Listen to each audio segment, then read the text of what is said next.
Oke, Assalamualaikum warahmatullahi wabarakatuh. Kembali lagi saya dengan Cak Umin. Sallallahu alaihi Muhammad. Sahabat-sahabat jangan lupa di channel baru Cak Umin. Nanti jangan lupa subrek ya di bawah dan juga like, juga komen. Gitu. Ini podcast pertama saya dengan desainer Kota Tasikmalaya, sahabat Iqbal atau sering ataupun familiar di Tasik ini disebut ataupun dipanggil dengan sahabat IP ya. Kalau di Tasik udah asing dengan yang namanya IP ya. Sangat malang melintang lah dalam dunia desain, kemudian dalam dunia IT. Beliau ini adalah kalau di kita di tongkrongan ini Bjorkanya Kota Tasik lah kalau bisa kita. Bjorkanya Kota Tasik. Ini gimana Bang? Sehat Bang? Alhamdulillah sehat. Sehat Bang Ipe. Gimana aktivitas hari ini? Aktivitas sehari-hari masih berdesain lah. Desain ya. Masih fokus di ruang-ruang desain ya. Di ruang desain dan membersamai teman-teman yang senang bergelut di dunia desain. Bahkan selain di ruang desain, Bang Ipe ini banyak beraktivitas juga di ruang-ruang tertentu yang gak bisa saya sebutkan satu persatu ya, karena makin luas sekali ya ruang yang yang dimasuki oleh Kang Ipe ini. Saya panggilnya Kang atau Abang atau Abang aja Bang Ipe ya, karena lebih enak, istrinya lebih dapat kalau misalnya saya nyebut beliau ini Bang Ipe ya. Oke Bang Ipe, ini kan ini masih dalam nuansa hangat ya. Yang pertama ini mengenai Kota Tasikmalaya.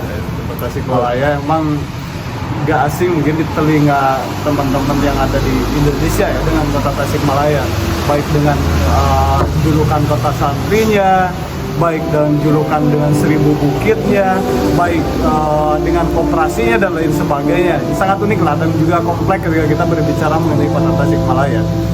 Tapi hari-hari ini Kota Tasikmalaya sering dibincangkan di media sosial, bukan karena hari ini sedang momentumnya Harlah Kota Tasikmalaya, tapi yang lebih lebih mengasihkan dan kemudian lebih dibahas di media sosial ini karena ada logo yang kemudian menarik perhatian, nggak tahu menarik karena bagus, estetik atau apa ini Bang Ipe? Gimana Bang Ipe?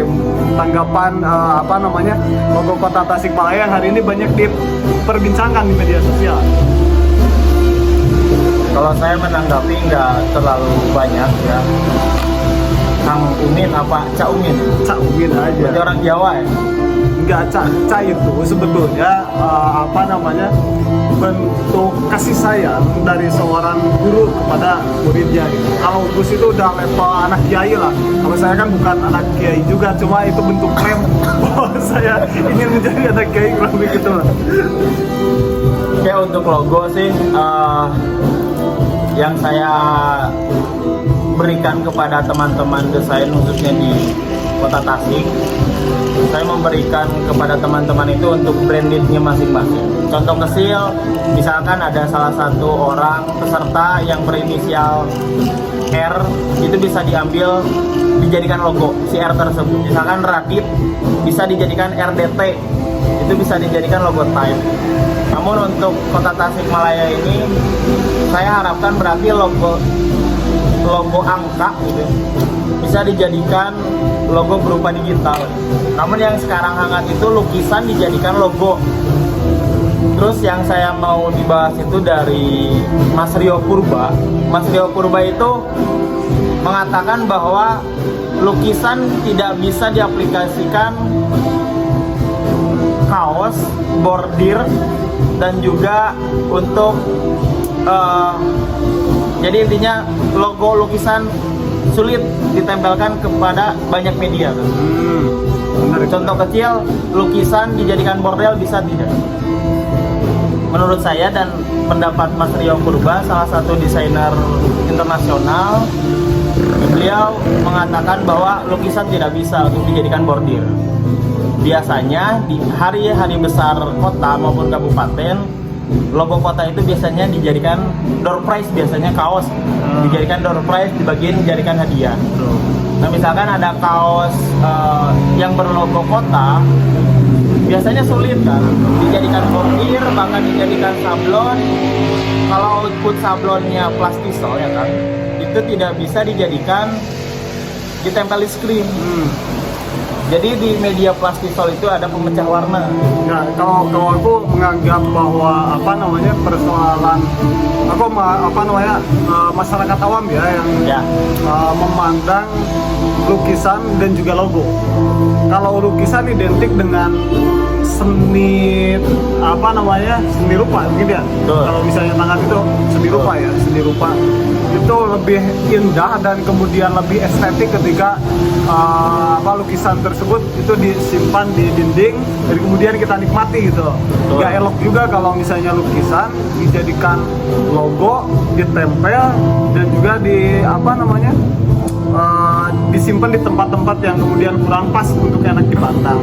Nah, ini memang kan hal yang menarik, ini bentuk edukasi aja buat masyarakat dan juga bentuk pendapat aja dari kita memandang mengenai persoalan logo dan juga tulisan ataupun lukisan ya. Karena juga sulit membedakan, jujur saya masyarakat yang awam antara lukisan dan kemudian logo itu apa sih perbedaannya, atau memang masih sama-sama saja gitu, gimana begitu? Tapi kalau berbicara historis ya, jadi Kang Umin gini, sebelum desainer terjun mengaplikasikan untuk jadi output logo 3 dimensi maupun 2 dimensi yang sering disebut vektor. Vektor itu apa? Jadi vektor itu gambar yang flat, hanya apa ya? Jadi hanya terlihat dan bisa diaplikasikan lewat media. Salah satunya software ataupun aplikasi yang ada di mobile, di handphone lah. Jadi untuk lukisan itu hanya kanvas dan kuas dan cat. Tapi untuk logo yang disandingkan dengan multimedia, dia memang memakai kuas tapi berbentuk icon tools tapi berbentuk kuas. Jadi seperti itu. Background kita pakai kalau untuk di desain digital khususnya, kuasnya ada, warna gradasinya ada, tapi ketika di outputnya adalah berbentuk digital vektor. Lebih elegan ya. Ya, lebih elegan. Dan terkadang ada seperti ini. Biasanya si klien itu membutuhkan beberapa portofolio. Bagaimana caranya logo bisa ditempelkan kepada spanduk biasanya hari-hari besar. Contoh hari ini di Kota Tasikmalaya memiliki, yang saya lihat di Jalan Hajat itu ada 2 Megatron, yang di Garawangi 1, yang di Taman Kota 1. Nah itu bisa dijadikan media 3 dimensi gerak kalau logo berbasis digital. Tapi kalau lukisan itu hanya slide doang, slide gitu. Nah jadi sangat menyayangkan ketika Megatron tidak ada logo HUT berbasis 3 dimensi kayak timbul. Ya kalau memandang kayak apa ya, kalau desain dan dengan sentuhan digital, sentuhan 3 dimensi kan itu lebih identik dengan anak-anak muda ya di Tasik. Ya kalau aku sih memandang ini kayak Kota Tasik ini kayak krisis anak-anak muda gitu. Padahal yang aku tahu di Kota Tasikmalaya ini banyak juga nih desainer, kemudian yang konsen terhadap desain grafis kayak Bang Ipe ini salah satunya mungkin, dan juga banyak teman-teman yang lain yang kemudian ini sebetulnya bisa dimanfaatkan ataupun bisa diangkat oleh pemerintah Kota Tasikmalaya terutama dalam hari-hari besar seperti ini. Cuma ya ini bentuk-bentuk keresahan mungkin ya dari teman-teman desainer dan juga apa namanya generasi anak muda ataupun generasi muda di kota Tasikmalaya. Ini masukan aja untuk kira-kira untuk logo hari ini selain dari tadi yang disampaikan oleh Bang Ipe, nih konkretnya aja nih. Bagusnya desain logo di kota Tasikmalaya, kita kan nggak mungkin nih merubah logo gitu, tapi minimal ada sentuhan untuk lebih elegan, masukan lah untuk kritikan ke depannya itu. Ya. Kemarin kita diundang, bahkan di posting di salah satu medsos Instagram, beliau mengundang dan kita kumpul di PPIK. Jadi kita itu kalau dilihat dari kategori, di sana itu ada desainer digital dan ada seniman. Dan juga pemerintah kota itu mengundang salah satu orang proper yang proper terhadap desain grafis. Jadi jadi ketika kami datang sana itu malah seperti kuliah kan. Jadi memaparkan dari apa itu kreativitas, apa itu logo, apa itu seni. Jadi sehingga jadi tempatnya kita belajar di sana, bukan untuk mengklarifikasi. Kalau memang pun berbicara tentang filosofis, oke. Semua pasti mempunyai versinya masing-masing. Tapi di sana itu kita dihadiri oleh para guru-guru DKV, desain visual, dan juga kita dihadiri para desainer-desainer muda dan dihadiri sama seniman-seniman Kota Tasik. Jadi ketika di lokasi PPIK, tempat di sana itu desainer kita kebingungan. Apakah kita akan mengklarifikasi dan apakah ada lomba sayembara yang diharapkan kami itu? Betul. Tapi di sana itu malah kita menerima materi doang. Setelah materi terus tanya jawab, udah bubar. Dia menyampaikan materi-materi yang tercantum di logo itu atau gimana? Bukan, tapi yang disampaikan itu logo adalah, seni adalah, itu doang kan. Tidak ada klarifikasi kenapa logonya seperti ini gitu. Di kantor itu cuma membahas itu doang. Mungkin itu salah satu masukan ya terus dari anak-anak muda yang ada di kota Tasikmalaya.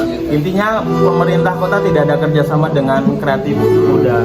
Padahal yang kita tahu ini anak-anak kota Tasikmalaya kreativitasnya sangat tinggi sekali gitu.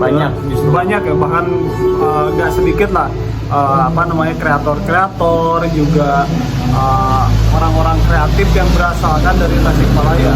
Justru ini menjadi satu kekayaan sebetulnya dan juga butuh kesensitifan dari pemerintah itu sendiri untuk mengapresiasi sebetulnya momentum-momentum seperti ini adalah momentum untuk mewadahi mereka yang kreatif dan jangan sampai kekreatifan mereka ini redup karena tidak ada apresiasi dari pemerintah itu sendiri. Itu mungkin ya.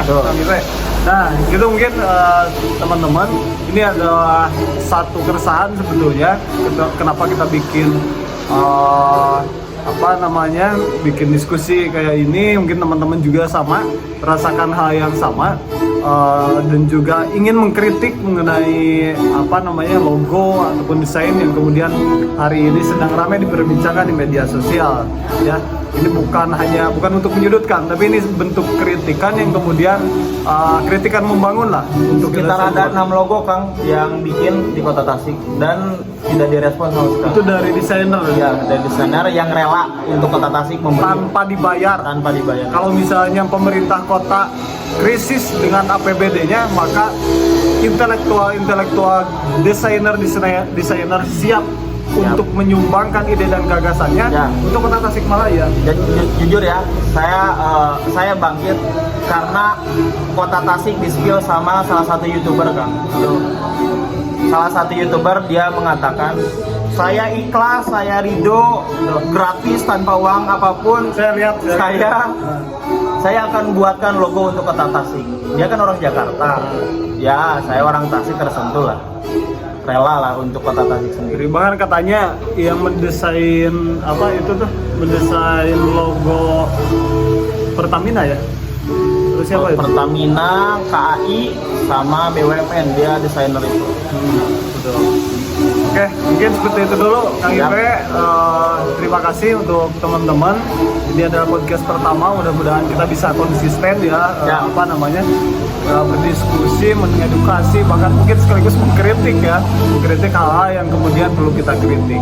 Terima kasih, selamat berjumpa di di podcast selanjutnya.